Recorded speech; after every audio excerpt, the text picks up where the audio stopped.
오늘도 수요기도회 가운데 오신 여러분을 환영하고 축복합니다. 밤이 되면 날씨가 조금 선선해졌습니다.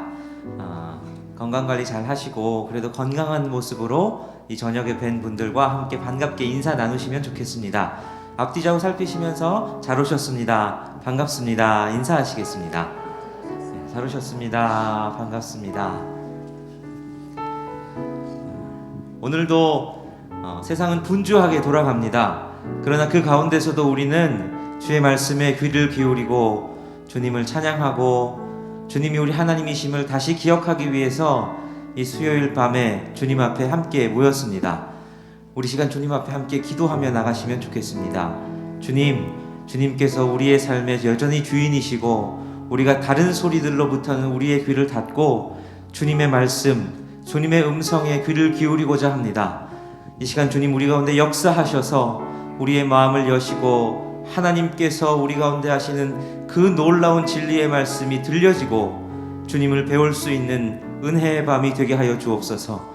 우리 마음을 가지고 함께 주님 앞에 잠잠히 기도하며 나가시겠습니다.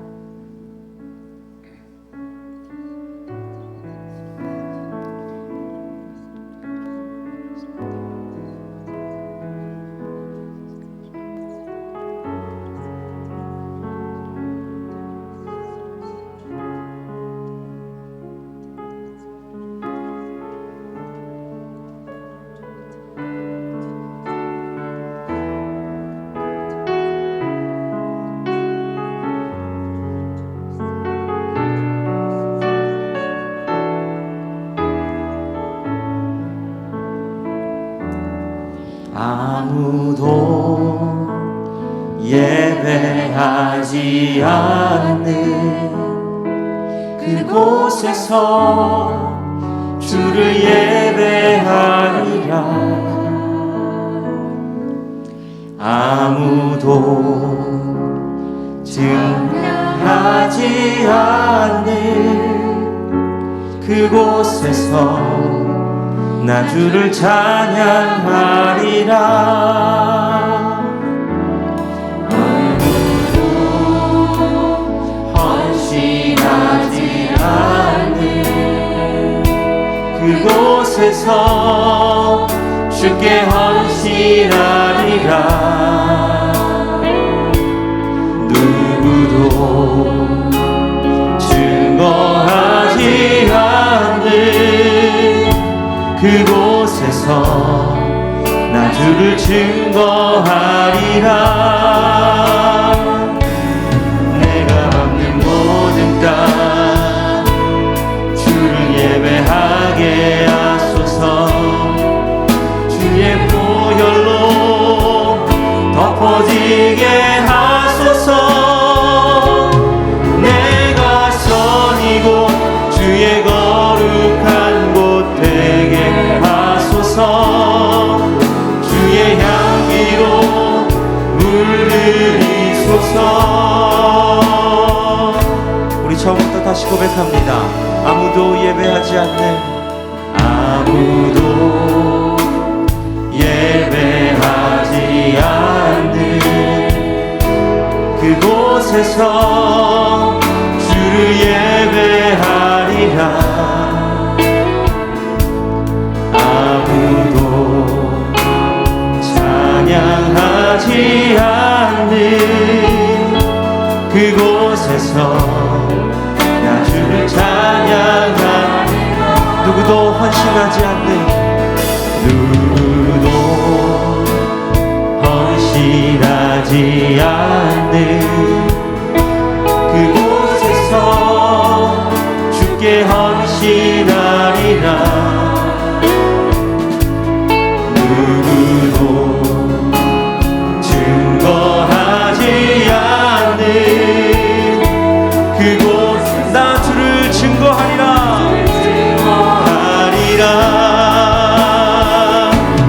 내가 밟는 모든 땅 주를 예배하리라.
주께 가오니 주께 가오니 날 새롭게 하시고 주의 은혜를 부어주소서.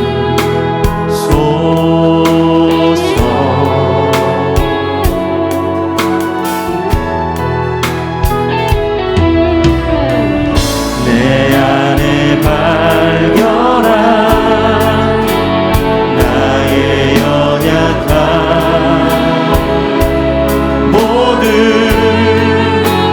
벗어지리라. 주의 사랑으로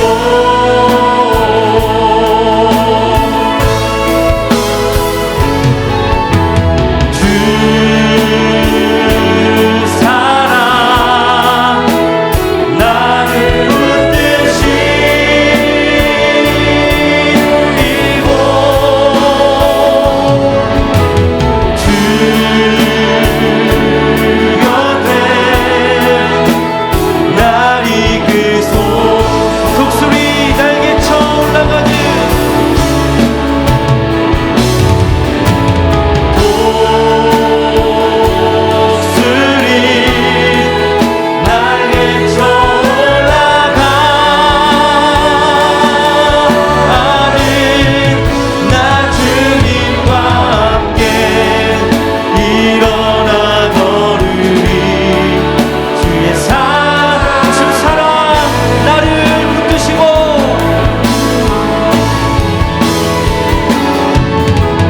주 사랑 나를 붙드시고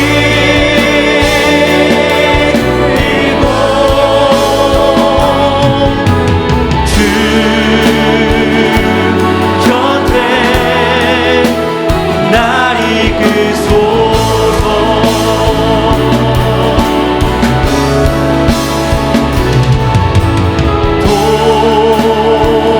독수리 날개쳐 올라가는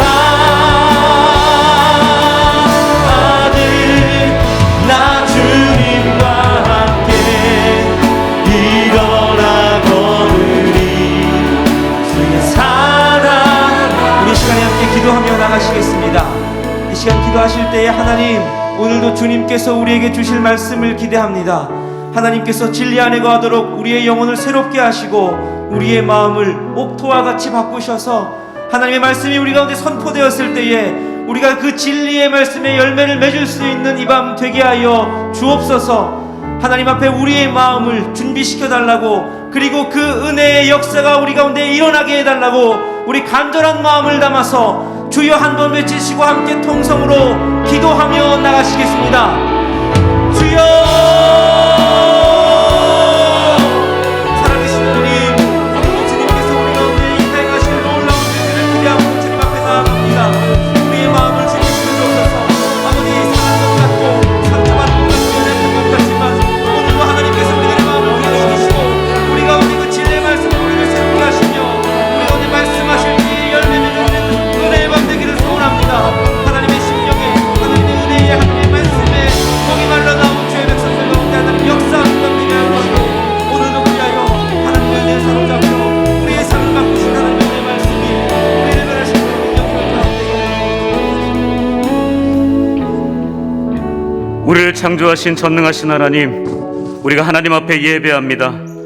이 시간 우리가 영과 진리로 드리는 예배를 주님 기쁘게 흠양하여 주시옵소서.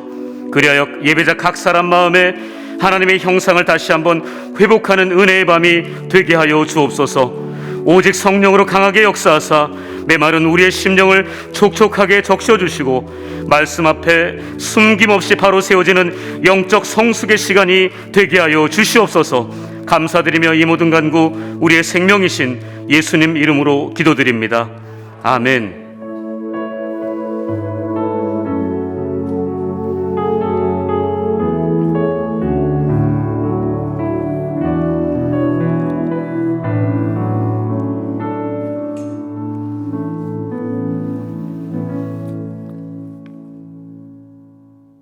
하나님께서 우리에게 주신 말씀은 구약 성경 창세기 1장 26절에서 28절까지 말씀입니다. 제가 봉독해 올리겠습니다. 하나님이 이르시되 우리의 형상을 따라 우리의 모양대로 우리가 사람을 만들고 그들로 바다의 물고기와 하늘의 새와 가축과 온 땅과 땅에 기는 모든 것을 다스리게 하자 하시고, 하나님이 자기 형상 곧 하나님의 형상대로 사람을 창조하시되 남자와 여자를 창조하시고, 하나님이 그들에게 복을 주시며 하나님이 그들에게 이르시되 생육하고 번성하여 땅에 충만하라, 땅을 정복하라, 바다의 물고기와 하늘의 새와 땅에 움직이는 모든 생물을 다스리라 하시니라. 신약성경 에베소서 5장 31절에서 32절의 말씀을 봉독해 올리겠습니다. 그러므로 사람이 부모를 떠나 그의 아내와 합하여 그 둘이 한 육체가 될지니 이 비밀이 크도다. 나는 그리스도와 교회에 대하여 말하노라. 이는 하나님의 말씀입니다. 아멘.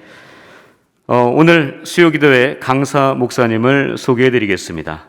오늘 우리에게 귀한 말씀을 전해주실 강사 목사님은 참사랑교회 담임 목사님이시자 카도시 아카데미 대표를 하고 계시는 이재욱 목사님이십니다. 오늘 목사님께서 성, 결혼, 가정, 교회, 하나님 나라라는 제목으로 성경적 성 가치관에 대해서 말씀을 전해주시겠습니다. 귀한 목사님 나오실 때 박수로 함께 맞이해 주시기 바랍니다.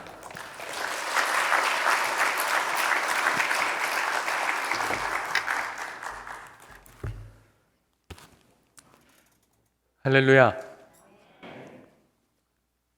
이 자리에 세워주신 하나님께 너무 감사드립니다. 제가 아까 전에 목사님들께도 말씀드렸지만요, 제가 전도사 시절에 이 교회에 교회 탐방한다고 왔었습니다. 그래서 역사관에서도 조사하고 공부하고, 연동교회가 이런 곳이구나. 네, 이게 벌써 몇 년 전인지 기억이 안 납니다. 근데 또 하나님께서 이렇게 의미 있는 자리에 세워주셔서, 또 하나님께서 우리에게 감추어 주신, 이 가정 안에 감추어 주신 이 복음의 놀라운 신비에 대해서 이 시간 여기 있는 성도님들과 함께 나눌 수 있는 시간을 주셔서 얼마나 감사한지 모르겠습니다. 이 시간 우리가 성, 결혼, 가정, 교회, 하나님 나라 이런 제목으로 은혜를 나눌 텐데요. 먼저 저희 기관에 대해서 이렇게 좀 보여드리도록 하겠습니다. 네, 이거 리모컨을 누르면 넘어갈까요? 네, 이거 넘어가지 않는데, 네, 잠시만요. 네, 넘어갑니다. 이게 저희 카도시 아카데미에서 올해 5월 2일 날 서초 사랑의 교회에서 발표한 성경적 성교육 표준안이라는 겁니다. 그래서 초등학교 1학년부터 고3까지 어떻게 아이들을 이 성경적 세계관을 바탕으로 해서 어떻게 성경적 성 가치관을 가르칠까, 이런 고민 끝에 하나님께서 저걸 만들게 하셨고요. 여기가 서초 사랑의 교회에서 가장 아름다운 장소라고 하는 웨스트 채플이라는 곳을 내어주셨습니다. 그래서 그곳에서 저희가 두 고분 위원들을 모시고 이 성경적 성교육 이걸 발표했는데, 한 20곳 좀 안 되는 그런 언론사들이 와서 귀하게 또 취재도 해주시고 했습니다. 그리고 이와 같은 세계관하고 가치관에 대해서 전파하기 위해 저희가 카도시 TV라는 것을 만들었는데요. 저희를 이렇게 맞아주신 개대훈 목사님께서 이 카도시 TV에 있는 내용들을 전체를 다 보셨다고 하시더라고요. 깜짝 놀랐습니다. 얼마나 걸리셨습니까? 그러니까 15일 정도 걸리셨다고 하더라고요. 콘텐츠가 지금 한 350개가 넘게 올라가 있을 텐데, 상당히 놀랐습니다. 그래서 이 시간 또 이 메시지를 들으시고 또 더 아시고 싶으신 분은 또 카도시 TV를 통해서도 도움 받으실 수 있다고 봅니다. 이제 본격적으로 좀 이야기를 하고자 하는데요. 오늘날 이 성을 둘러싸고 일어나는 전쟁은요, 세계관 전쟁이라고 할 수 있고, 특별히 통치권에 관한 전쟁이라고 할 수 있습니다. 자, 무엇과 무엇의 전쟁이라고요? 세계관의 전쟁, 또요? 통치권에 관한 전쟁입니다. 제가 성경적 성교육에 대해서, 성가치관에 대해서 한 8년 정도 연구하다가 올해 들어서 밀고 있는 키워드가 바로 통치권에 관련된 겁니다. 최근에 깊이 좀 깨달았거든요. 그래서 성을 둘러싸고 있는 모든 전쟁은 세계관 전쟁이고, 특별히 통치권에 관련된 것이다. 즉, 누구의 음성을 들으며 누구의 통치를 받을 것인가에 대한 문제라는 겁니다. 그냥 단지 성에 대한 것이 그냥 성으로 끝나는 것이 아니라 누구의 통치를 받을 것인가에 관련된 문제나라는 거예요. 자, 그래서 오늘은 이 문제에 앞서서 좀 세 가지 질문을 성도님들께 드리고 계속해서 이어나가고자 합니다. 자, 첫 번째 질문입니다. 성도님들, 하나님 믿으십니까? 아멘입니까? 네, 좋습니다. 자, 두 번째 질문은 성경이 하나님의 말씀임을 믿으십니까? 네, 아멘입니다. 그리고 세 번째는 이 하나님의 말씀이 시대를 초월하여 우리 모두에게 적용됨을 믿으십니까? 네, 아멘입니다. 정말 아멘입니까? 네. 우리가 특별히 이 세 번째 질문에 대해서 정확히 대답을 하지 못하면 우리는 소위 말하는 그냥 우리가 원하는 대로, 우리 소견에 원하는 대로 이리저리 흔들릴 수 있다는 것이죠. 이것이 이제 올해 2022년 퀴어 축제 현장에서 촬영한 사진입니다. 저도 이제 2018년, 19년 그리고 이제 현장에 참여했었고요. 20년, 21년은 온라인, 그리고 22년 올해에도 퀴어 축제 현장에 갔다 왔습니다. 갔다 온 이유는 뭐 그 현장을 즐기기 위해선 당연히 아니겠고요. 그 청년들이 왜 헤매고 있는지를 좀 더 알기 위해서입니다. 제가 신학대학원을 졸업한 뒤에 중앙대학교 대학원의 청소년 학과에도 진학을 했습니다. 청소년 사역도 한 13년, 15년 정도 했거든요.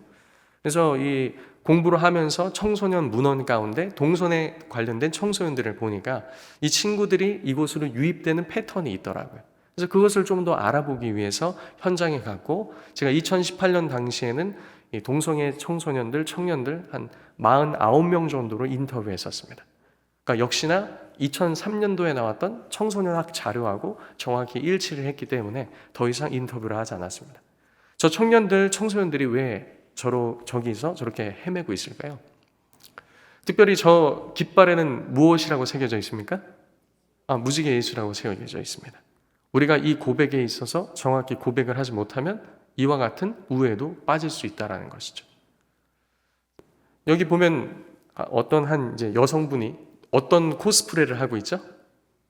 그렇죠. 예수님 옷처럼 이렇게 입고, 저쪽 한편에서는 평등, 사랑 이렇게 하면서 또 십자가 위에 예수님 여기다가 무지개 끈을 이렇게 해놓는 모습도 우리가 볼 수 있습니다. 심지어는 이들은 이 퀴어 성서 주석이라는 걸 만들어서 동성애 관점에서 성경을 재해석하고, 또 이제 킹 제임스 버전 바이블, 이제 흠정력 성경이라고 하죠. 왜 꼭 하나님이 아버지셔야 되냐? 하나님 어머님이 안 되냐? 라고 하면서 이제 퀸 제임스 버전 바이블 이런 것도 이제 내놓는다라는 겁니다. 이것에 대한 고백이 정확히 되지 않으면 뒤에 나오는 저런 현상들이 나타난다는 거예요. 자유주의적인 신학으로 흘러갈 수 있다라는 것이죠. 코에 걸면 코걸이, 귀에 걸면 귀걸이처럼 될 수 있다는 겁니다. 제가 식사하면서 목사님하고 이제 대화를 나누니까 우리 연동교회에서는 이 신앙 고백서에 대해서도 이렇게 나눴다, 가르침 받았다라는 이런 얘기를 들었습니다. 역시나 여러분들의 이 통합 교단 홈페이지 그쪽에 가면요, 홈페이지 이제 총회 헌법에 교리에 웨스트민스터 신앙 고백서하고 소요리 문답이 들어 있습니다. 성경에 대한 우리의 고백은요, 이것이 어떤 사람이나 교회가 믿을 만한 책이다라고 해서 권위를 갖는 것이 아니라 하나님께서 지으신 저자이시기 때문에 성경은 권위를 갖는 줄로 믿습니다. 그래서 성경이 옳다 하면 옳은 것이고 성경이 틀리다고 하면은 틀리다는 것을 우리는 정확히 고백해야 한다는 것이죠. 우리가 시대가 달라져도 여전히 이 말씀은 우리에게 유효한 것은요, 시대는 달라졌지만 사람들은 똑같기 때문입니다. 요즘 소위 말하는 동성애 문제, 심지어는 이혼 문제, 이런 것도 예수님 당시에 만연했다라는 것이죠. 예수님 당시뿐만 아니라 더욱더 고대로 내려가도 역시나 동성애 문제는 만연했습니다. 예수님 당시에 이혼 문제는 어땠을까요? 오늘날보다 훨씬 더 심했습니다. 예수님 당시에 금기시되었던 말 중에 하나가 한 남자와 한 여자의 연합을 사람이 나눌 수 없다. 이것이 금기시된 단어였다고 합니다. 근데 이걸 누가 깨셨죠? 예수님이 깨시고, 한 남자와 여자는 하나님께서 맺어주실 때 사람이 나누지 못한다. 근데 놀라운 것은 제자들의 반응입니다. 그럴진데 누가 장가들겠습니까? 이게 제자들의 반응이었어요. 예수님 그렇군요. 그것이 하나님의 뜻이군요. 이렇게 나와야 되는데 너무 이렇게 어려우면 누가 장가들겠습니까? 오늘날 이 말씀은 과거뿐 아니라 오늘 우리들 모두에게도 여전히 적용되는 말씀인 줄로 믿습니다. 이 말씀이 우리의 기준이기 때문이죠. 그래서 웨스트민스터 우리 소요리 문답 보면요, 여기가 우리가 살아가는 목적에 대해서 말해주고 있습니다. 우리가 살아가는 목적은 무엇입니까? 하나님을 영화롭게 하고 그분을 영원토록 즐거워하는 것이다 라고 말합니다. 아까 전에 퀴어 축제 현장에서 헤매고 있는 청년들이 거기 있는 이유는, 청소년들이 거기 있는 이유는 정체성의 혼란 때문에 그렇습니다. 내가 누구이고 내가 왜 창조함을 받았고 나는 무엇을 위해 살아가는지 모르기 때문에 혼란스러워 거기 있는 것이죠. 우리가 신앙생활을 한다고 해도요, 우리 역시나 이와 같은 우리 삶의 목적을 정확하게 인지하고 있지 못하다면 신앙생활은 한다 하더라도 우리도 역시나 방황하면서 삶을 살아갈 수 있다는 겁니다. 우리 자녀 세대들이 살아가는 이유, 여기 앉아 계신 성도님들이 살아가는 이유, 우리들이 나가서 세상에서 돈을 버는 이유, 우리들이 이 세상과 우리에게 삶의 모든 영역 가운데서 호흡하는 이유가 바로 하나님을 영화롭게 하고 그분을 영원토록 즐거워하기 위해서 있는 줄로 믿습니다. 이것을 실제로 믿으십니까? 목사님, 오늘 주제가 성 관련된 게 아닌가요? 네, 맞아요. 이게 다 깊이 연관되어 있기 때문에 그렇습니다. 자, 그리고 두 번째도 마찬가지죠. 우리가 어떻게 하나님을 즐거워할 수 있는가, 하나님께 영광을 돌릴 수 있는가, 그 방식에 대해서 이문은 이렇게 얘기하죠. 우리 뜻대로 하는 것이 아니라 성경이 말하는 대로 할 때 하나님은 영광 받으신다라는 거예요. 우리의 방식이 아닌 하나님께서 의도하신 바대로 할 때 하나님은 무엇 하신다고요? 영광을 받으신다라는 겁니다. 그래서 우리는 이와 같은 전제로 하나님의 창조를 바라보아야 됩니다. 왜 그런가 하면요, 이 속에는 하나님께서 성을 디자인해 놓으신 의도가 나오기 때문이죠. 타락하기 이전에 그 창세기 1장에서 3장을 통해서 하나님의 의도가 무엇인지, 그리고 예수 그리스도께서 오신 뒤에 그 회복된 모습이 무엇인지, 그래서 우리는 오늘 본문을 창세기와 에베소서를 읽은 것입니다. 성을 디자인해 놓으신 하나님의 의미와 목적을 알려면요, 우리는 결혼에 대해서 잘 살펴보아야 합니다. 이 청년들, 청소년들도 이 연애에 대해서 많은 관심을 갖고 있거든요. 역시나 마찬가지입니다. 결혼을 알아야 되죠. 왜냐하면 연애는 결혼을 향해서 나아가는 과정이기 때문에 그렇습니다. 그래서 우리는 고백해야 됩니다. 창조 시에 하나님께서 완전한 뜻 가운데 모든 것을 질서 있게 창조하셨음을 말입니다. 그와 같이 고백하십니까? 네. 하나님께서 천지를 창조하신 뒤에 마지막 날 사람을 만드시고 이렇게 말씀하셨습니다. 다 같이 읽어보겠습니다. 시작. 하나님이 지으신 그 모든 것을 보시니 보시기에 심히 좋았더라. 저녁이 되고 아침이 되니 이는 여섯째 날이니라. 아멘. 하나님께서 모든 것을 지으신 다음 보시니까 심히 좋았다. 원어를 보면요, 오 보라 매우 선하다라고 말하고 있어요. 그러니까 우리가 지향해야 될 바는 우리의 부르신 그 부르심을 알고 그 부르신 선하신 뜻대로 사는 것, 그게 바로 사람의 목적인 줄로 믿습니다. 근데 문제는 무엇이냐면 대체로 우리는 우리 자신이 가지고 있는 것이 무엇인지, 그리고 구하는 것이 무엇인지 잘 모른 채로 살아간다라는 것이죠. 오늘 우리가 살펴볼 성에 대해서도 마찬가지입니다. 여기 앞에 나오는 두 사람은 누구일까요? 네, 에서와 야곱입니다. 누가 에서일까요? 네, 털이 많은, 팔에도 털이 많은 사람이 에서이겠죠. 지금 에서는 지금 죽게 되었으니 장자권이 무슨 소용이겠는가? 팥죽 내놔라. 그리고 야곱도 이 팥죽을 팔면서 장자권을 살려고 합니다. 사실 이것은 판다고 팔리는 것이 아니고 산다고 살 수 있는 것이 아니죠. 하지만 이미 가진 에서는 자기가 갖고 있는 것이 무엇인지 모르고 팔고 있고, 그리고 이것을 구하는 야곱도 이것이 무엇인지 모르고 구하고 있다는 겁니다. 하나님께서 야곱에게 나타나셔서 네가 알지 못하고 구하는 것이 무엇인지 보여주시겠다라고 하며 베델에서 꿈을 통해서, 환상을 통해서 그가 구한 것을 보여주십니다. 야곱이 꿈을 통해서 무엇을 보죠? 하나님 나라를 보게 됩니다. 여기서 또 본직이라는 단어가 계속 앞뒤에 나오는데요. 야곱이 또 본직, 여호와께서 그 위에 서서 이르시되 나는 여호와니. 여기 사닥다리라고 하잖아요. 원어에 보면 계단이라고 말합니다. 그러니까 성전을 본 거죠. 성전으로 올라가는 계단. 그 가장 최종 권위에 누가 서 계십니까? 하나님께서 서 계심을 보여주셨습니다. 그리고 내가 누워있는 땅에 대해서 말하며 내 자손에게 주리니 라고 이렇게 얘기합니다.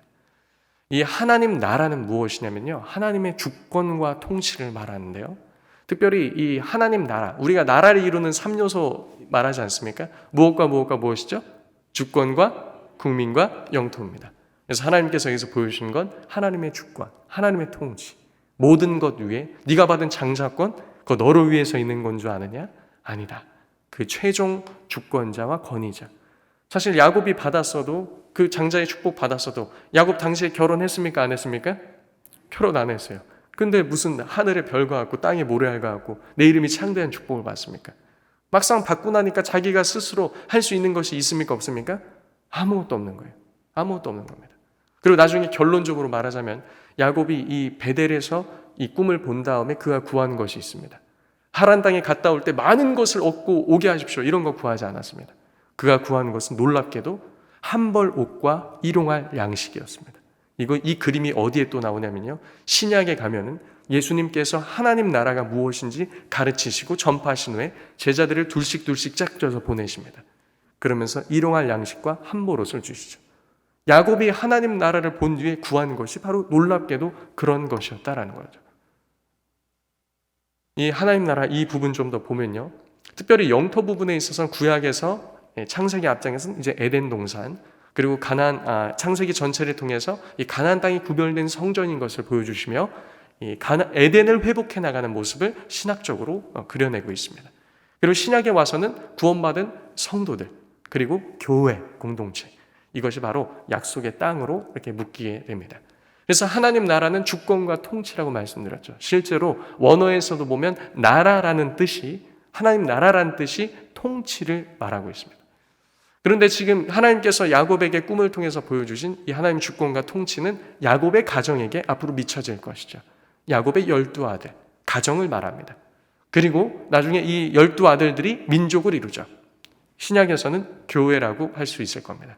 그래서 말씀드리고자 하는 건 가정, 백성, 교회, 하나님 나라는 하나다라는 겁니다.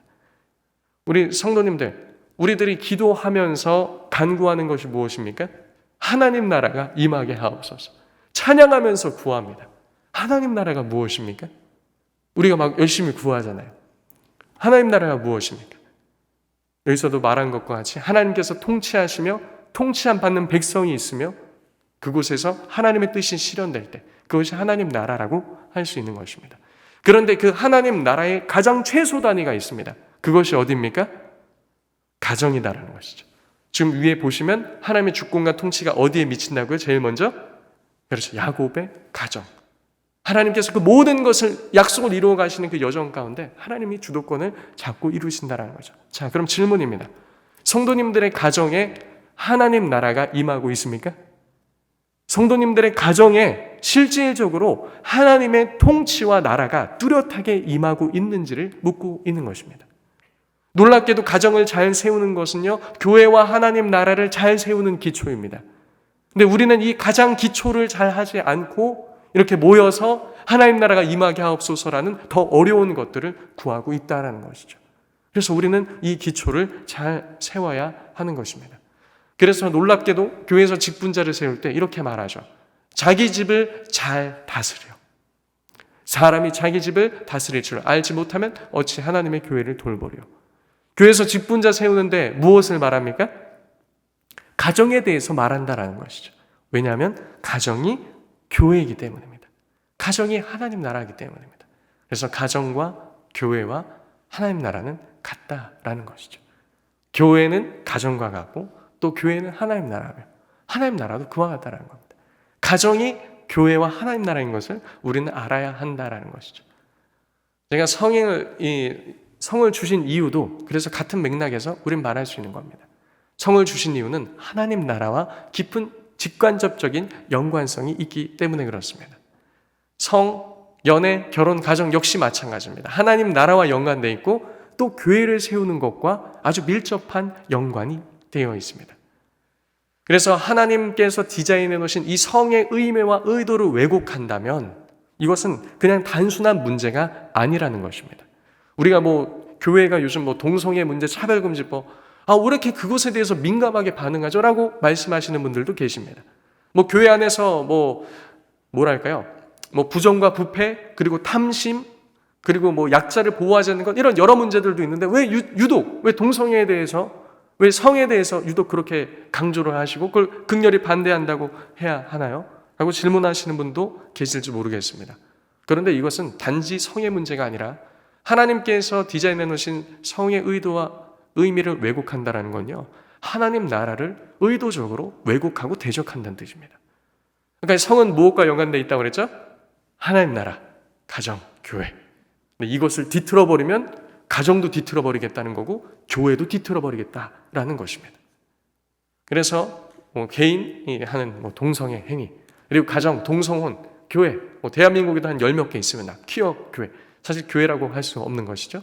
그리고 국가, 동성혼 합법화된 이 모든 것들을 통해 하나님 나라를 대적하는 모양새를 취하고 있다라는 겁니다.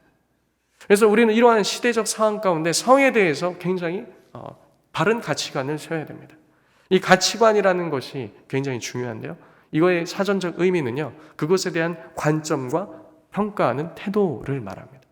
근데 이것에 대한 관점을 어떻게 갖게 되냐면요, 우리는 이것이 소중하다, 중요하다, 그렇지 않다라고 가치 판단하는 것. 나는 스마트폰은 삼성 갤럭시가 좋은 것 같은데요. 아니야. 무슨 소리야. 스마트폰 하면 아이폰이지. 왜 서로가 같은 것을 보면서 다른 관점과 가치관을 가질까요? 그것은 기존에 밑바탕되어 있는 신념과 믿음 때문에 그렇습니다. 그러니까 우리의 가치관은 그냥 나오는 것이 아니라 외부로부터 유입된다는 것이죠. IT 하면 삼성이지. 무슨 소리야. 스마트폰 하면 애플이지.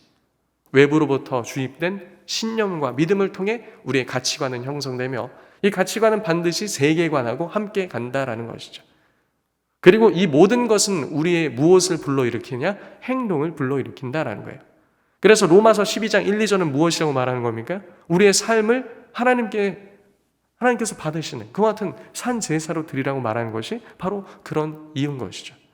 그래서 우리가 지금 바라보고 해석하는 그 세계, 우리가 그거에 따라서 행동하는 그 모든 모습을 통해서 우리가 무엇을 믿는지를 사실 잘 설명해주고 있다라는 겁니다. 그래서 성도님들하고 대화를 하다 보면, 사람을 만나서 이야기하다 보면 그의 믿음과 신념, 그리고 그가 무엇을 믿고 따르고 있는지 볼 수 있다라는 것이죠. 근데 지금 세상은 현재 어떠냐면요, 잘 보이시나요? 2021년 한국갤럽 오피니언에서 나온 자료입니다. 이 동성혼에 대해서 어떻게 생각하는가? 2011년도에는 17% 정도만 찬성한다고 했다가 이것이 2001년에는 17%였죠. 쭉 가니까 2021년도엔 38%까지 올라갑니다. 미국에서 동성혼 합법화된 게 40%가 찬성했을 때 합법화됐거든요. 대한민국도 사실 이 동성혼 합법 국가가 안 된 것이 하나님의 은혜라고밖에 말할 수 없는 그런 시점이라고 할 수 있습니다.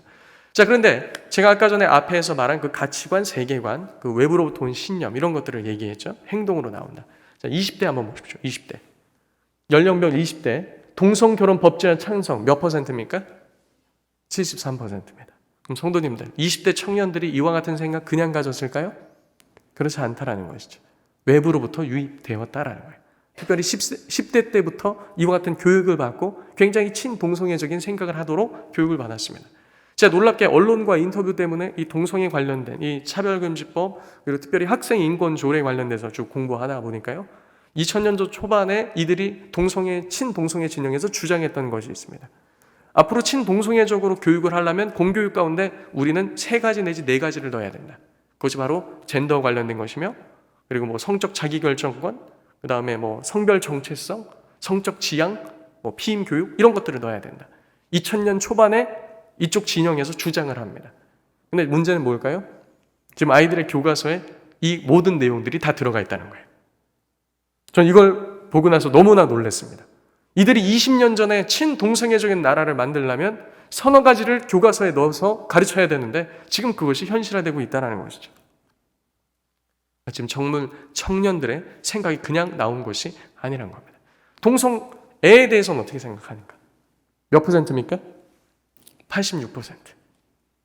이것이 지금 오늘날 우리들의 현실이다라는 거죠. 그뿐만 아닙니다. 단지 성 관련된 동성애 문제뿐만 아니라 이 결혼과 이혼에 관련돼서, 그리고 결혼했을 때 자녀를 출산하는 문제에 있어서도 지금 OECD 국가 중에 대한민국이 꼴찌죠. 저희보다 바로 위에 있는 나라가 1.2명 이렇거든요. 대한민국 올 상반기에 0.7명 찍었습니다. 그리고 낙태 2017년 대한산부인과 의사에서 말한 게 하루에 3,000건, 1년이면 109만 5천 건. 우리가 우크라이나 전쟁 왜 슬퍼했습니까? 수많은 민간인 사상자가 났기 때문이죠. 우리가 6.25 전쟁 왜 다시 겪지 말자고 얘기합니까? 3년 1개월 2일 동안에 총 다 합해서 전쟁에 참여한 모든 나라, 민간인, 군인 다 합쳐서 123만 정도가 죽었습니다. 3년 동안요. 그런데 대한산부인과 의사에서 얘기하는 건 1년에 109만 명의 아이들이 죽는다는 겁니다. 전쟁보다 더욱더 참혹한 현실이 지금 우리 눈앞에 있는데 우리는 그것을 잘 못 보고 있는 이런 시대 가운데 살고 있다는 것이죠. 이와 같이 개인과 가정과 교회, 이 하나님 나라가 여러 방면에서 공격을 당하고 있는 이런 시기다라는 겁니다. 여기서 효과적인 방어와 회복은요, 오직 말씀으로 본래 창조하신 그 의도로 회복하는 것 말고는 없다라고 말씀드릴 수 있겠습니다. 자, 그럼 어떻게 회복할 것인가? 우리는 말씀을 봐야 되겠죠. 그러면 특별히 하나님께서 본래 디조에 넣으신 그 선한 부분, 우리 1장에서 3장 이 내용들을 보면요, 하나님께서 6일째 사람을 창조하셨는데 어떻게 창조하셨다고 말합니까? 하나님의 형상으로 창조하셨다고 말하죠. 하나님은 자기의 형상을 따라 사람을 창조하셨다. 이것을 원어를 보면 이 도치법이라는 걸 사용해서 두 가지를 강조합니다. 첫 번째는 하나님의 형상을 강조해요. 사람은 하나님의 형상이다. 그리고 남자와 여자를 강조합니다. 남자와 여자. 그래서 이걸 통해서 내놓을 수 있는 얘기는 이겁니다. 남자와 여자는 하나님의 형상이다. 그리고 남자와 여자를 통해서 하나님은 바로 결혼 제도를 만드셔서 가정을 이루게 하시죠. 가정은 하나님의 형상이다. 그리고 교회는 하나님의 형상이다라는 겁니다. 이게 하나님의 디자인이죠. 그래서 남녀를 창조하셨다 이 단어는요, 자카르하고 네케바라고 말씀하시면서 생물학적인 남녀인 것을 강조하시죠. 남자 여자 여자가 아니라 생물학적인 남녀를 통해서만이 하나님의 형상인 가정과 교회와 하나님 나라를 이루시겠다라는 거죠. 예수님께서도 같은 말씀하셨습니다. 마태복음 19장 4절에 남자와 여자, 알센, 뗄루라고 말하면서 역시 생물학적인 남녀를 말씀하시죠. 하나님의 형상으로서 창조된 남자와 여자는요, 놀랍게도 이 고대 근동에선 하나님의 형상이라는 단어를 누구에게만 사용하냐면 왕에게만 사용합니다. 신적 대리인이다라는 거죠. 그런데 성경은 아담과 하와가 그와 같은 하나님의 형상이다. 그리고 우리도 누굽니까? 하나님의 형상으로 지음받았다라는 것이죠. 그러면 이 신적 대리인인, 이 대리 통치자인 이들이 해야 될 일은 무엇인가? 성경 바로 다음에 또 나오는데요. 다음 슬라이드 한번 넘겨주시겠어요? 네네. 하나님의 말씀에 순종하며 그 말씀으로 세상을 다스리라고 부름받은 자들이 바로 하나님의 형상으로서 남자와 여자다라는 거예요. 대리 통치자다라는 겁니다. 그럼 우리들이 해야 될 그 삶의 지음받은 목적이 아주 뚜렷하게 나타나죠. 우리들도 역시 어떻게 해야 된다는 겁니까? 하나님 말씀에 순종해서 그 말씀대로 세상을 다스리라고 부름을 받은 자다라는 겁니다. 그래서 하이델베르크 요리문답 31에서 32문을 보면요, 그리스도의 상중직이 나오죠. 왕 제사장 선지자직을 예수님께서 감당하셨다라는 겁니다. 둘째 아담이신 예수님께서 이걸 감당하셨다면 첫째 아담과 그리고 하와도 이것을 갖고 있었을까요, 없었을까요? 이것을 갖고 있죠. 그리고 그리스도 예수 안에서 그분의 지체된 우리들도 여전히 이 삼중직을 갖고 있다라는 겁니다. 하나님께서 왕적인 그런 존재로 부름받은 대리통치자인 아담과 하와에게 복을 주시는데 이 복은 무엇과 연관되어 있냐면 다스림과 연관되어 있습니다. 무엇과 연관되어 있다고요? 다스림. 성도님들 삶에 복 받고 싶습니까? 은혜 누리고 싶으십니까? 이것도 성경이 이미 다 원리를 말해주고 있는 겁니다. 우리 개인의 부르심 가운데, 가정의 부르심 가운데, 교회의 부르심 가운데 우리가 회복해야 될 건 바로 다스리심을 회복하는 것이죠. 우리가 다스리는 영역을 회복하는 겁니다. 그럴 때 하나님께서 복을 주신다라는 거죠. 그리고 이것을 저희 교회에 적용해 보고 있고 하나님께서 놀라운 일들을 그 가운데 열매로서 보여주고 계십니다.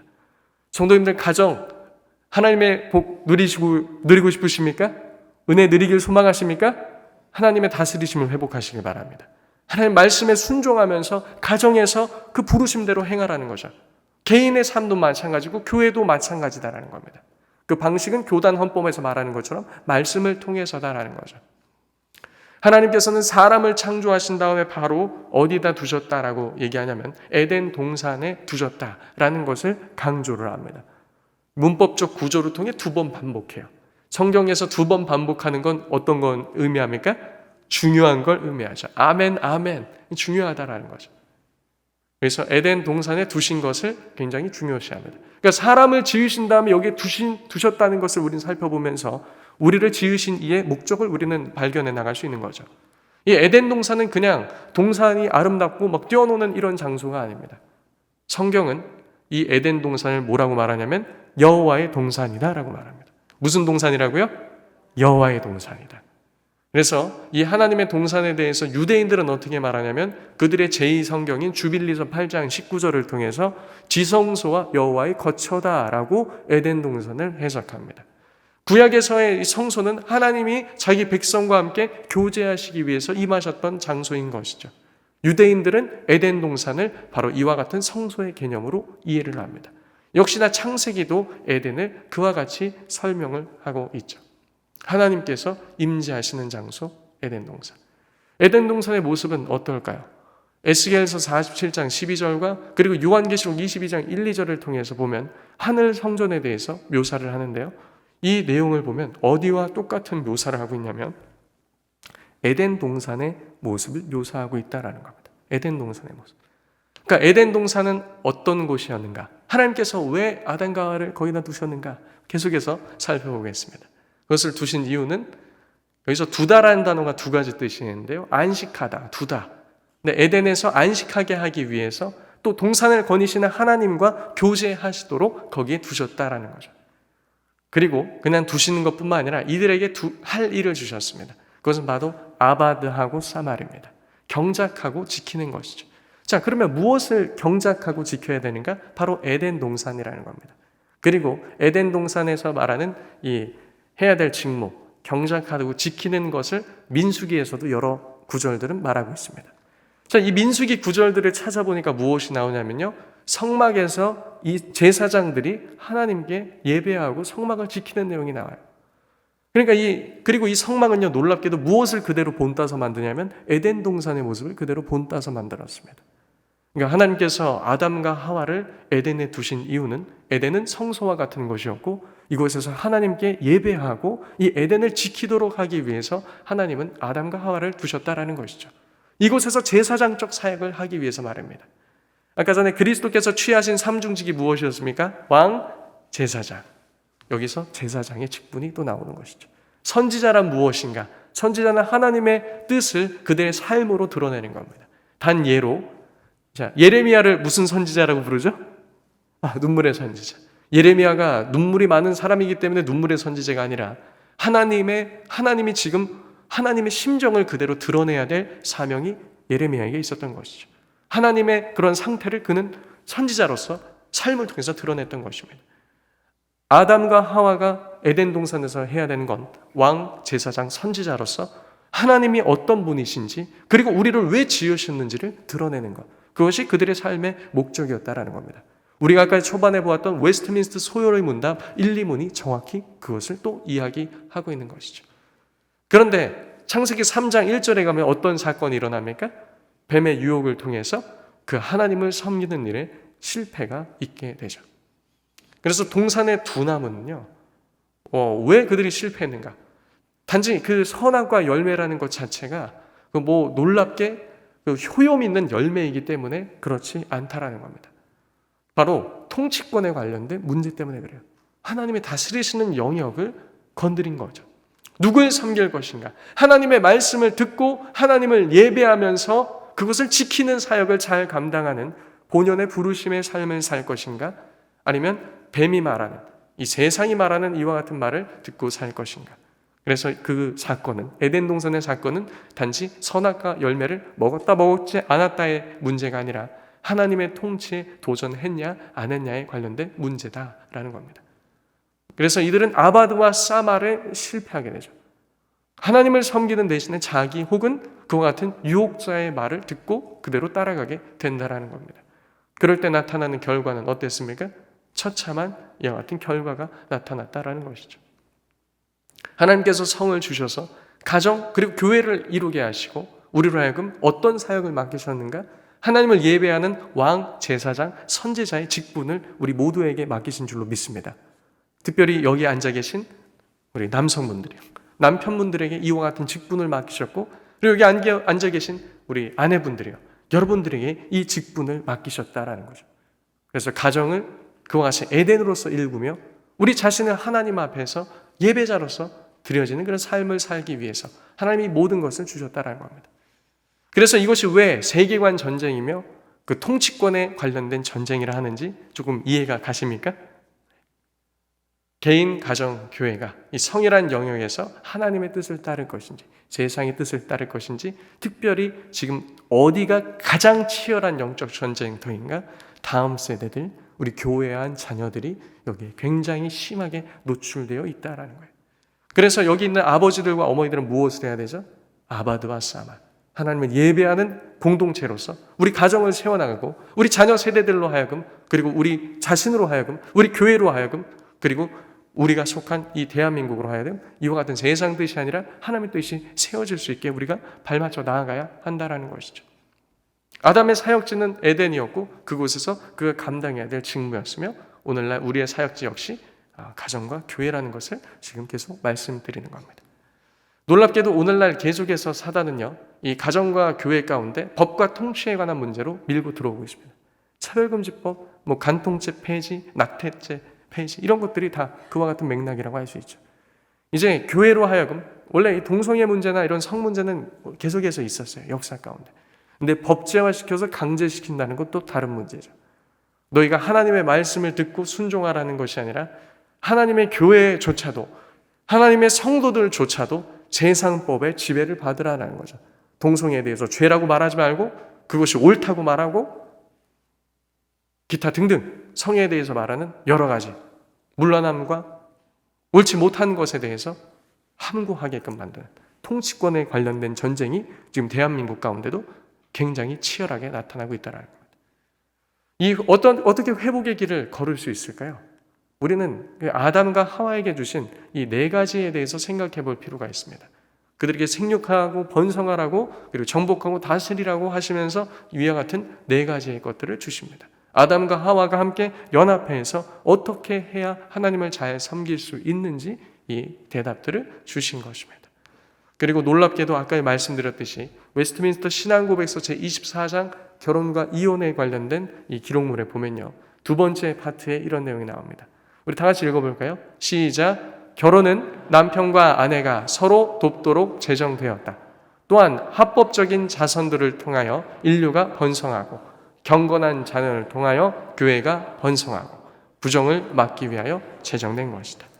여기서도 무엇이 나오죠? 가정이 나오고 교회가 나와요. 놀랍게도 남녀의 그런 결합을 통해서 이루어지는 자녀의 번성이 무엇과도 연관되어 있습니까? 교회의 부흥하고도 연결되어 있다라는 것이죠. 또 우리가 이와 같이 주신 가정을 통해서 하나님은 놀라운 것들을 우리에게 주십니다.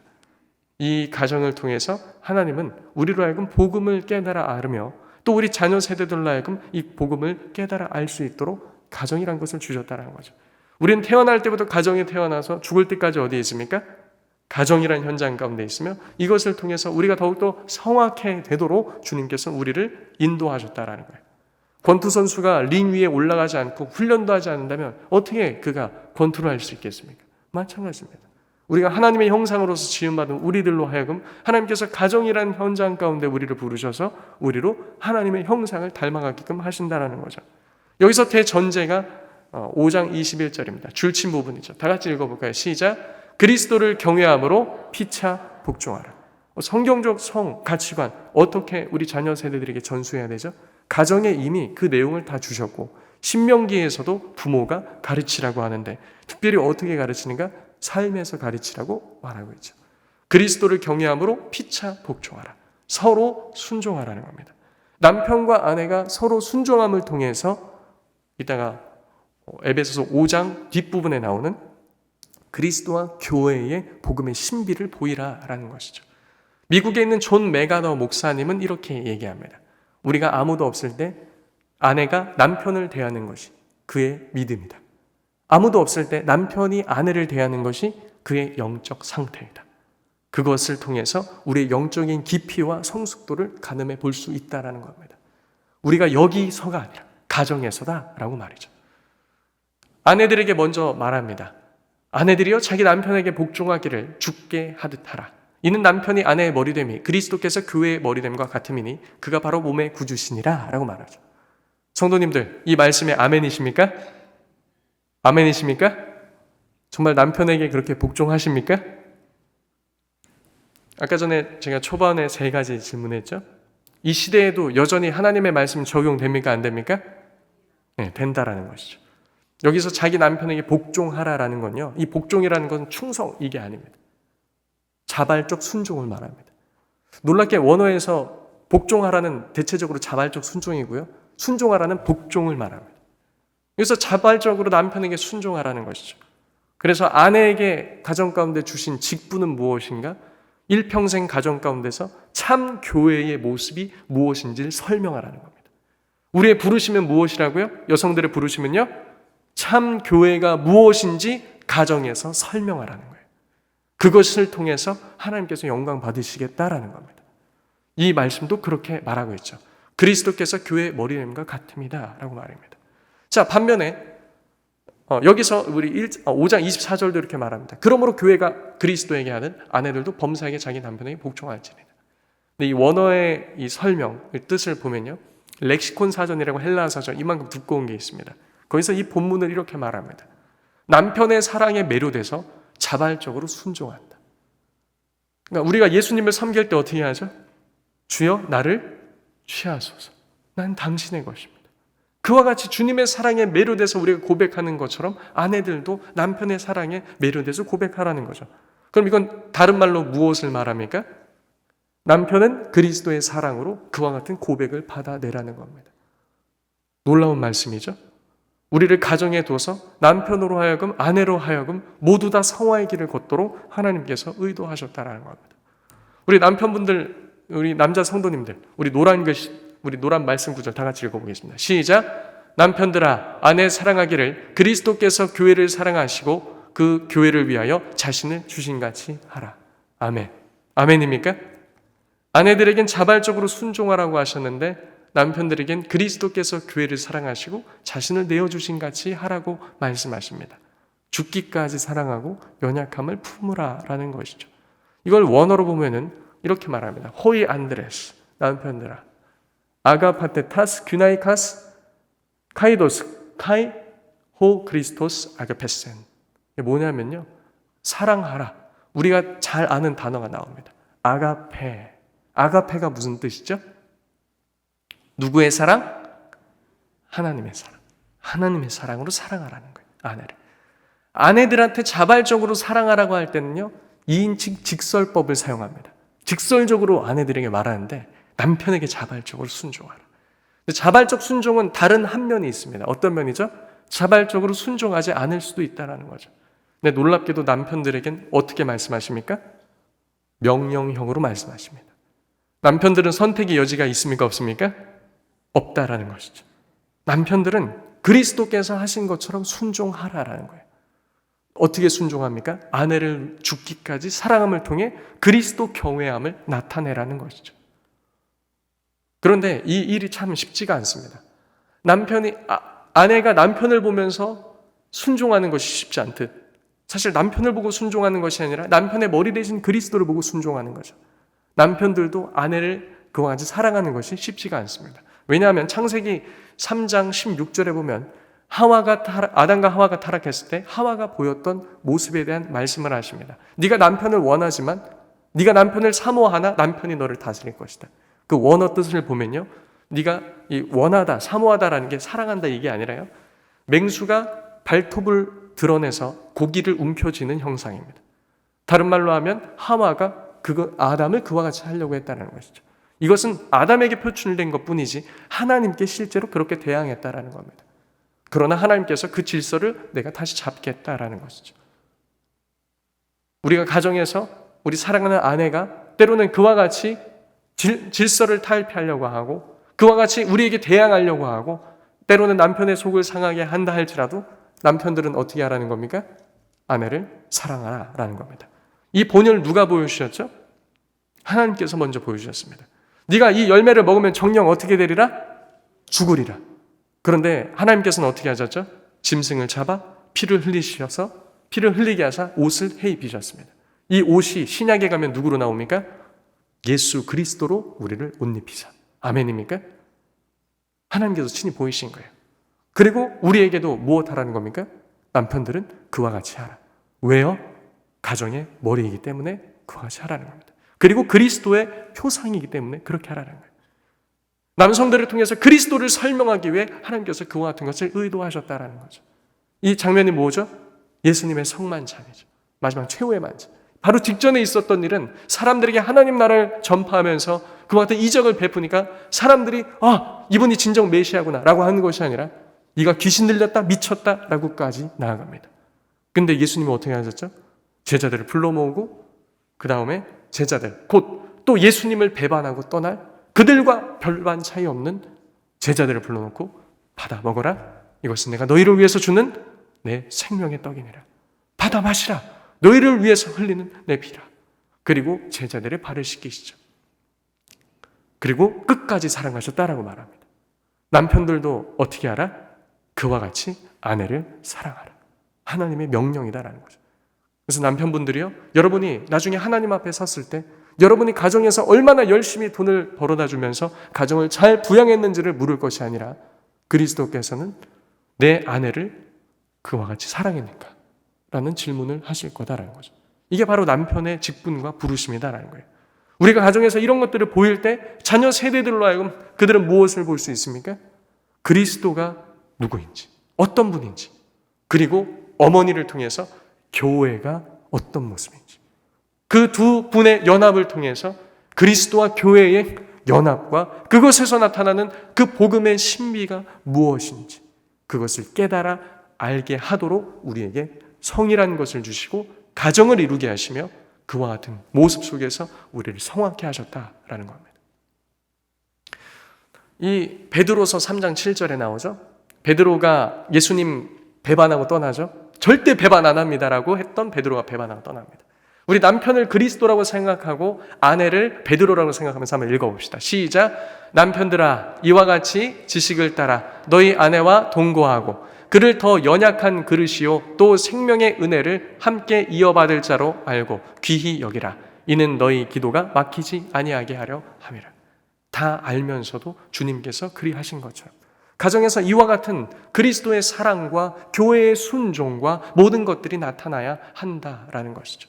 이와 같은 위의 고백이 돼야지 뒤에 남편들은 이 직분을 감당할 수 있습니다. 이는 곧 물로 씻어 말씀으로 깨끗하게 하다 거룩하게 하시고 자기 앞에 영광스러운 교회로 세우사 티나 주름 잡힌 것이나 이런 것들이 없이 거룩하고 흠이 없게 하려 하심이라.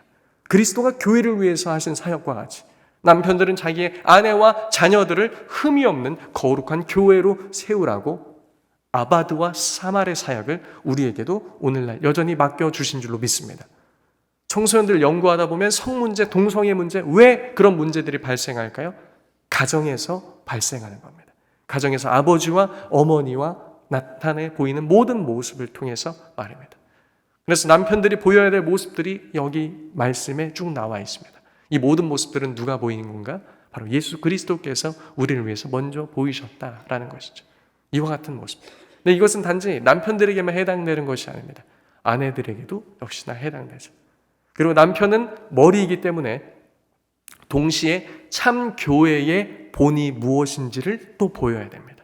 저는 이것을 이중부담이라고 부릅니다. 그리스도의 표상이 무엇인지를 보여야 되고 가정의 머리이기 때문에 또 남편들도 그리스도의 신부이기 때문에 참 교회의 모습이 무엇인지 먼저 본을 보이는 것. 이것을 통해서 이렇게 말하죠. 그러므로 사람이 부모를 떠나 그 아내와 합하여 이 둘이 한 육체가 될지니. 창세기 2장 24절. 근데 놀랍게 이 말씀도 그리스도의 성육신으로도 해석이 가능합니다. 아버지의 품을 떠나서 그의 교회를 취하시기 위해서 오신 그리스도. 이 비밀이 크도다. 우리 다 같이 노란 말씀 읽어볼까요? 시작. 이 비밀이 크도다. 나는 그리스도와 교회에 대하여 말하노라. 그래서 하나님께서 성을 주신 이유는 결혼을 제정하셔서 이 연합을 통해 하나님과 우리와의 관계, 그리고 그리스도와 교회와의 관계, 즉 이 복음의 신비를 깨닫고 그리고 우리로 경험케 하시기 위해서 가정으로 우리를 부르셨다라는 것이죠. 그런 이유에서 성을 우리에게 주셨다라는 겁니다. 이걸 통해서 우리로 하여금 무엇을 드러내기 위해서요? 하나님의 형상과 하나님의 영광을 드러내기 위해서 이 모든 것을 우리에게 허락하셨다라는 거죠. 그래서 이 모든 성적인 관련된 것은요, 다 무엇을 설명해야 되냐면 그리스도와 교회를 설명해야 된다라는 겁니다. 그래서 동성애가 잘못된 이유, 그리고 소위 말하는 청년 세대들이 많이 질문합니다. 혼전 순결에 대해서요. 네, 혼전 순결도 마찬가지죠. 왜 지켜야 되는가? 언약 속에서 그리스도와 교회의 언약적 연합을 설명해야 되기 때문에 그런 것이죠. 하나님께서는요, 우리가 이 시대 가운데 이와 같은 것을 사수하길 원하십니다. 잘 지키길 원하세요. 아바드와 사발의 사역을 통해서, 오늘날도 우리 개인을 통해서, 그리고 가정을 통해서, 교회를 통해서 하나님의 형상이 무엇인지, 하나님의 영광이 무엇인지, 그리고 복음의 그 신비가 무엇인지 우리를 깨닫길 원하신다라는 거예요. 그래서 한 남자와 여자의 연합을 통해 이와 같이 아름다운 가정을 꾸려나가는, 그리고 더욱더 아름답게 우리가 성화되어 나가는 그와 같은 연동교회 모든 성도님들 가정 되시길 예수님의 이름으로 축복합니다. 네. 사실 오늘 제가 이 강의는 다른 곳에서 할 때 2시간을 강의하거든요. 엄청 축약하고 사실 절반밖에 못 전했습니다. 하지만 오늘 이 메시지를 잘 안고 가셔서 성도님들 가정에 많은 유익과 회복을 누리시길 바랍니다. 자, 기도하겠습니다. 하나님 아버지께서 우리에게 주신 이 놀라운 복음의 신비를 깨달아 알게 하시니 진실로 감사드립니다. 우리로 하여금 이 직분을 회복하는 자들 되게 하여 주옵시고, 특별히 여기 앉아있는 모든 남성들로 하여금, 아버지들로 하여금 그 직분을 취하게 하시며, 또 어머니들로 하여금, 아내들로 하여금 그 직분을 온전히 취하게 하사 그 두 연합을 통해서 놀라운 복음의 신비가 개인과 가정과 교회 가운데 드러나게 하여 주옵소서.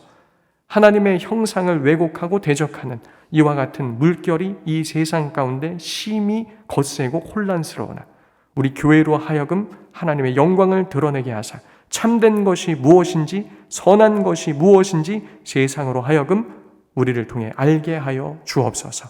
이와 같은 일에 헌신된 우리 연동교회 되게 하여 주옵시고, 특별히 이 메시지를 마음에 안고 가는 모든 성도들로 하여금 아름다운 회복의 역사가 그 개인으로부터 시작하여 가정과 교회까지 모두 이르게 하여 주옵소서. 모든 것 주님께 감사드리며 우리 주 예수님의 이름으로 기도드립니다. 아멘.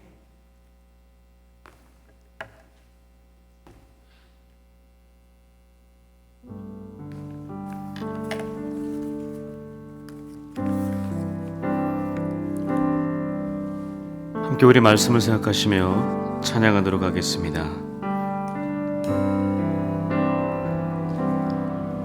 주가 보이신 생명의 길, 나 주님과 함께 상한 마음을 들이며 주님 앞에 나가리. 나의 의로움이 되신 주 그 이름 예수, 나의 길이 되신 이름 예수.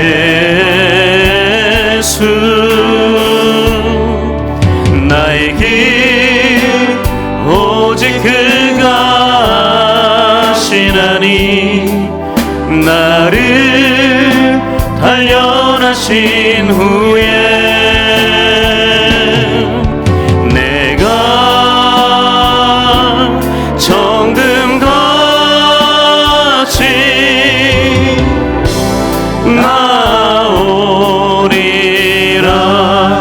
다시 한번 찬양하겠습니다. 주가 보이신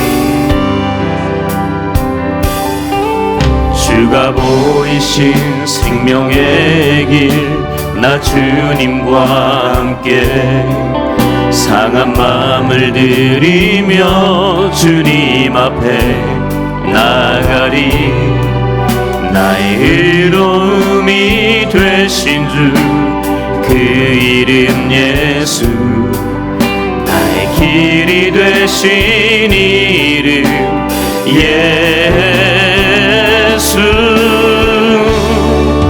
나의 길 오직 그가 하시나니, 나를 단련하신 후에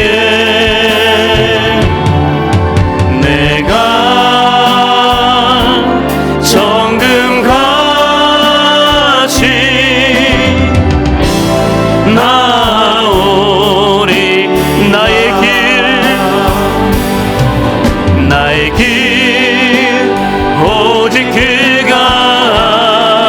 하나님 나를 단련하신 후에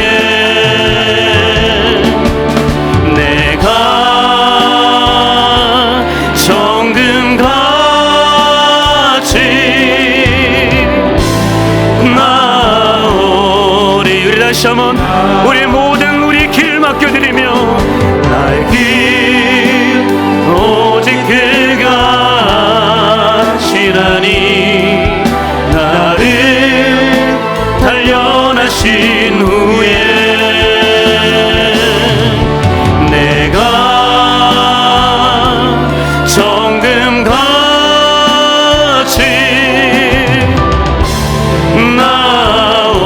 나오리라. 우리 시간 기도할 때 하나님 선포된 말씀을 기억하며 기도하기를 원합니다. 성경적인 성 가치관을 제대로 알고 하나님의 통치와 하나님의 그 다스림 안에서 잃어버린 하나님의 형상을 찾게 하여 주옵소서. 어긋난 성의 가치관으로 성적 타락의 범죄에서 돌아서게 하여 주옵소서. 바른 성경적인 성 가치관으로 건강하고 행복한 가정과 교회와 하나님의 나라를 세우게 해달라고 우리 같이 함께 합심하여 주의 이름을 한번 부르며 주님 앞에 간절한 마음으로 기도하겠습니다. 주여, 살아계신 아버지 하나님 주님 감사합니다. 하나님 아버지 이 시간 주님 앞에 하나님 성경적인 성가치관이 무엇인지 하나님 다시 한번 주님 하나님께서 왜 남자와 여자를 만드셨는지 다시 한번 그 창조의 목적대로 하나님 우리가 살게 하시되 하나님 보시기에 좋았더라라고 고백하는 하나님 그런 하나님의 모습 하나님께서 우리를 보시며 그렇게 인정하는 하나님 우리들의 모습이 되게 하여 주옵소서. 하나님 하나님의 통치와 하나님의 다스림 안에 있기를 원합니다. 하나님의 그 통치 안에서 아버지 하나님을 제대로 알고 하나님께서 이 땅에 맡겨놓으신 하나님 여러가지 모든 일들 가운데 하나님 올바른 하나님 그 성의 모습들을 하나님 기억하면서 하나님 그 다스림 안에서 하나님께서 우리에게 열어가신 하나님 그 모든 형상을 회복할 수 있는 우리들이 되게 하여 주옵소서. 하나님 혹시 어긋난 그 성의 가치관으로 하나님 성적 타락의 범죄가 하나님 우리를 하나님 그렇게 붙들고 있다면 하나님 그 모든 것들 주님께 맡겨드리오니 다시금 하나님 모든 죄에서 돌아설 수 있는 우리들이 되게 하여 주옵소서. 하나님 바른 하나님의 성가치관으로 하나님 더욱더 건강한 하나님 행복한 가정을 만들게 하시고 교회를 만들게 하시고 하나님의 나라 세우게 하여 주옵소서. 하나님께서 원하시는 하나님 그런 모든 것들을 하나님 올바로 세워가는 우리를 되게 하여 주옵소서. 우리 다시 한번 기도할 때 교회와 나라와 민족을 위해 함께 기도하겠습니다.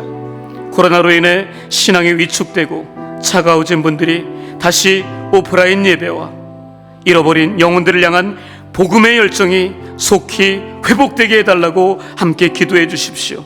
또한 사랑하는 김종희 목사님 신원의 강건함을 허락하여 주시고 날마다 말씀의 권위와 성령의 충만함을 부어달라고 기도해 주십시오.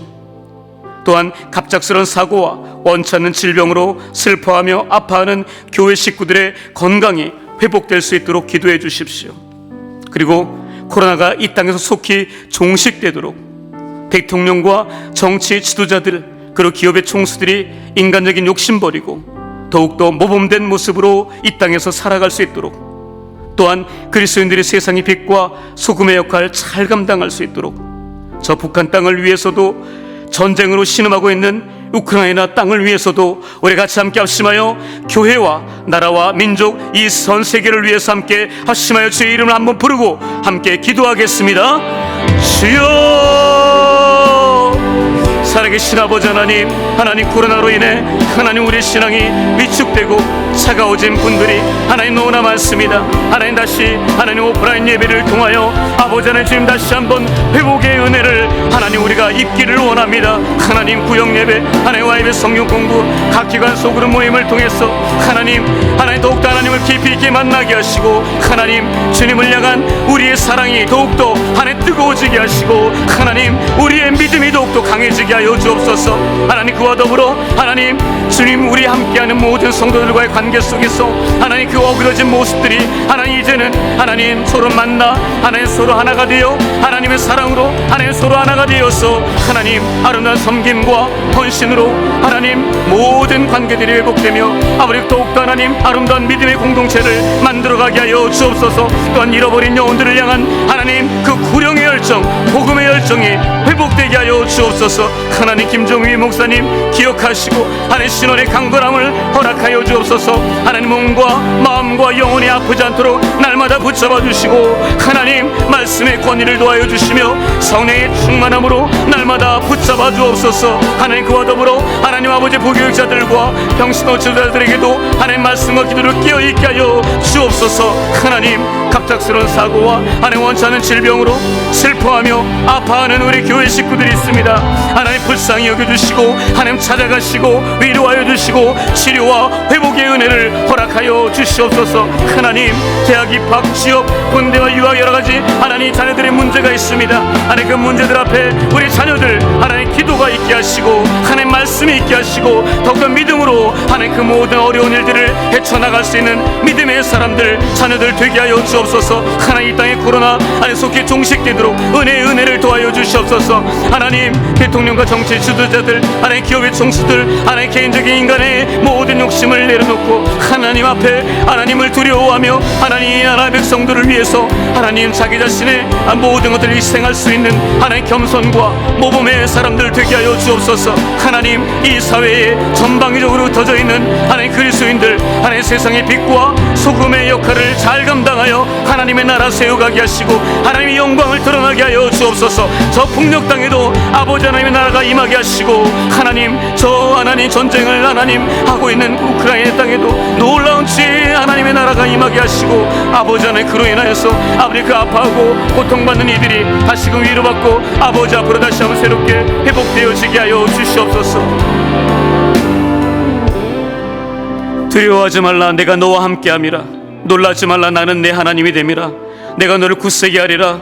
참으로 너를 도와주리라. 참으로 나의 의로운 오른손으로 너를 붙들리라 라고 말씀하시고 그 약속을 신실하게 지키시는 하나님, 3년이라는 장기간의 코로나 상황 속에서 가정과 직장, 사업장의 경제적 어려움과 원치 않는 사고와 질병의 아픔으로 고통당하고 있는 성도들과 가족들이 많습니다.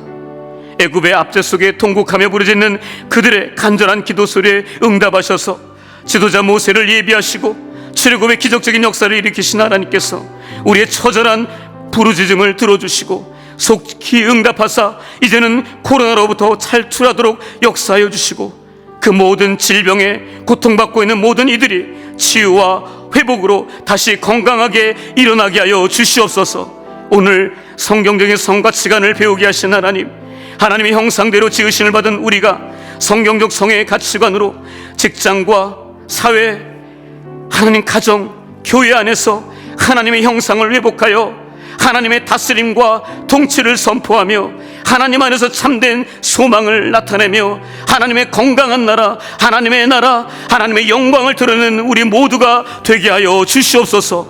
특별히 대학 입학을 위해 최선을 다하고 있는 고3 자녀들과 군대와 유학 중에 있는 자녀들, 취업과 창업을 준비하고 있는 자녀들, 결혼과 자녀 출산을 앞두고 있는 자녀들, 잠시 교회를 떠나 방황하고 있는 사랑하는 자녀들의 삶을 위해 눈물을 흘리며 애타는 마음으로 기도하는 부모님들이 있사오니 오늘 이 밤 그들을 향한 눈물의 기도가 응답되는 은혜와 축복이 있게 하여 주옵소서.